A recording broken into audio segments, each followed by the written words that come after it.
What's up, everybody? This is your boy Heel Carmichael, and welcome to another installment of Heel Thoughts.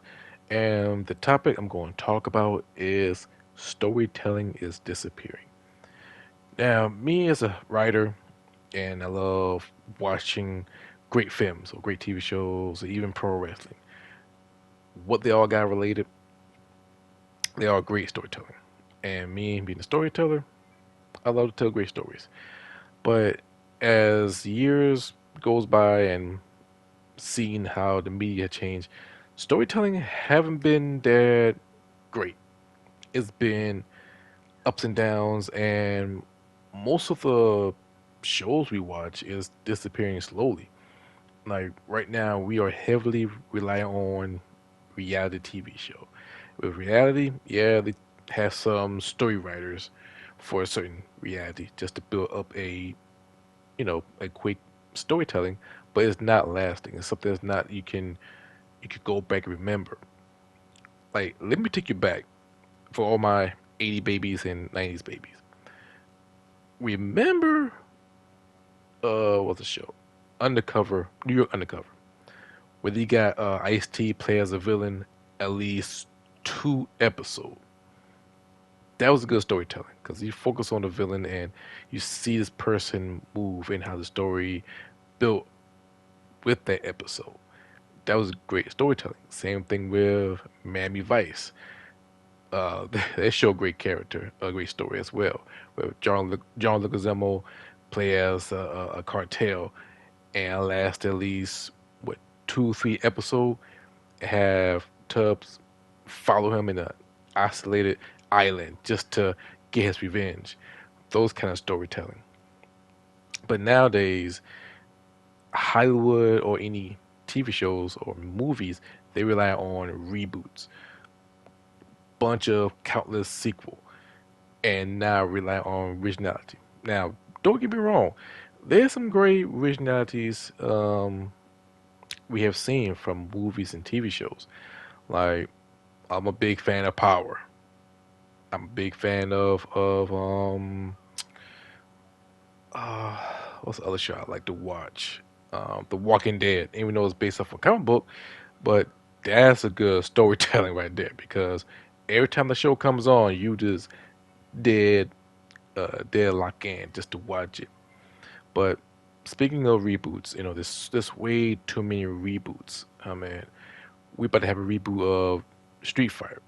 Even though the '90s version of Street Fighter was a classic film, but we're getting a much better version because it's like a close to the video game version of Street Fighter.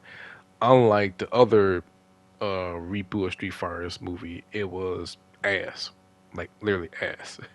And then you have like the Saw series, best horror films of all time, or should I say the greatest franchise series of all time, because they tell you great morale of the character, and plus they tell you a great message in each and every Saw series.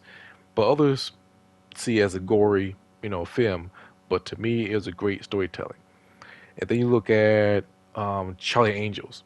Now, the OG version of it in the '70s, classic, very very classic TV show.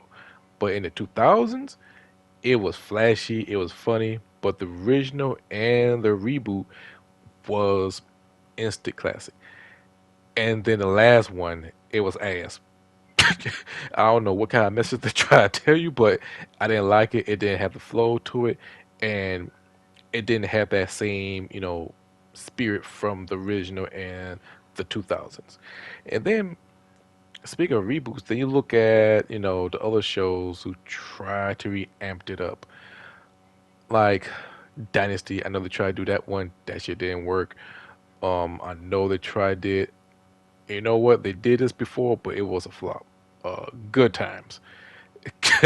Like that's one TV show they should never touch is Good Time. We all seen the classic ones from the '70s, but when they did the Netflix version, the animated Netflix version, first you got Seth MacFarlane from Family Guy. And then the story. It was random. It was trash. And I'm glad they did not renew for the second season because I've seen it. I watched it through and through just off my curious, but it was got awful trash. But when you talk about storytelling in the media, we got to talk about pro wrestling. Now, it's for me as a purist. People don't know as a purist who love straight up pro wrestling, none of the gimmicks, don't care about the promo, just what you do in the ring. When you talk about storytelling in pro wrestling, yes, you got to cut promos, you gotta have a great character, great chemistry, and the big payoff is in the match. Now, I could talk about WWE all day, in which, of course, that's the sports entertainment. The biggest story we've seen for the past 80 plus years is the Bloodline saga. The Bloodline storyline, one of the greatest story of all time, right behind the Steve Austin and Mr. McMahon storyline. And of course, who ran over Stone Steve Austin. The reason why we love those stories because we followed the character and who can beat Roman Reigns. That was that was one of the greatest story ever told, and the big payoff is WrestleMania 40, and felt like a Marvel comic book movie or MCU, just how they built it up from the Warrior Rumble to WrestleMania. And if you talk about storytelling, look at New Japan Pro Wrestling. They may not talk or have like a segment or promo, but they tell a great story in the ring, in which I really love. And I can go back and watch all the classic matches from Okada versus Kenny Omega to Hiroshi Tanahashi versus Kenta for the IWGP United States Heavyweight Championship. Those matches, you see, they tell a story in the ring.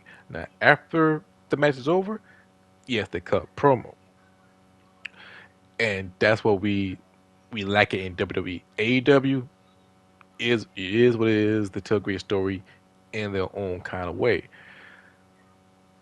and that's something that we still love. And sometimes it disappearing in some part because sometimes they tell a good story, but it lost in the shuffle unless they get injured.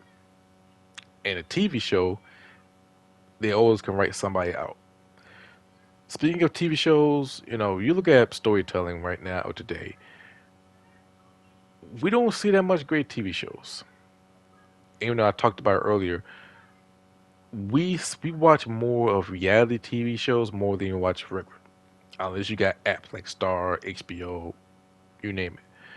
But now with reality TV show, we kind of step away from the storytelling. We're just here for the segments. We're here for the drama with no filter. It's just like some random shit.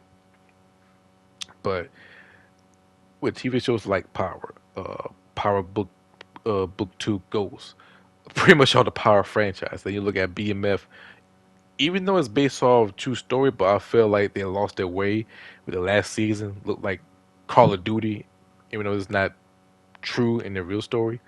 And then you look at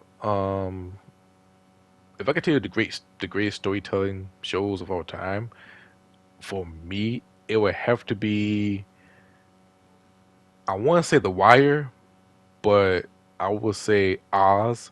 Oz is up there. Empire, even though it was goofy, but it was a good show. I like watching Empire. Snowfall. I would say Snowfall was the best TV show ever with a great storytelling. Seeing Franklin Saint being a young kid who sold weed to the kingpin.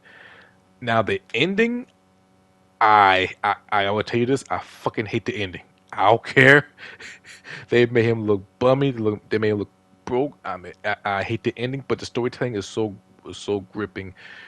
You become a fan of the character. And my final piece with those storytelling is I wish we get back with some great storytelling because I feel like it started slowly disappearing, in which we rely on TikTok, Instagram, in which they play a bigger role of it because it's short limited, and I feel like our attention span is getting shortened. But with a great storytelling, I feel like it's still here, but it's needed. But we need to go out there and search it, and that's how I feel like it because I feel like the storytelling is need to be the forefront because without that, we'd be watching some random shit on the TV, in a movie, and any kind of media. But that's my thoughts about the storytelling. Give me your thoughts about storytelling. Is it disappearing or it just amp it up? But I'm glad you watch it. I'm glad you like it. Don't forget to like, share, comment, and support the channel. I'm your boy Hill. Until then, I'll see you guys next time. Bye.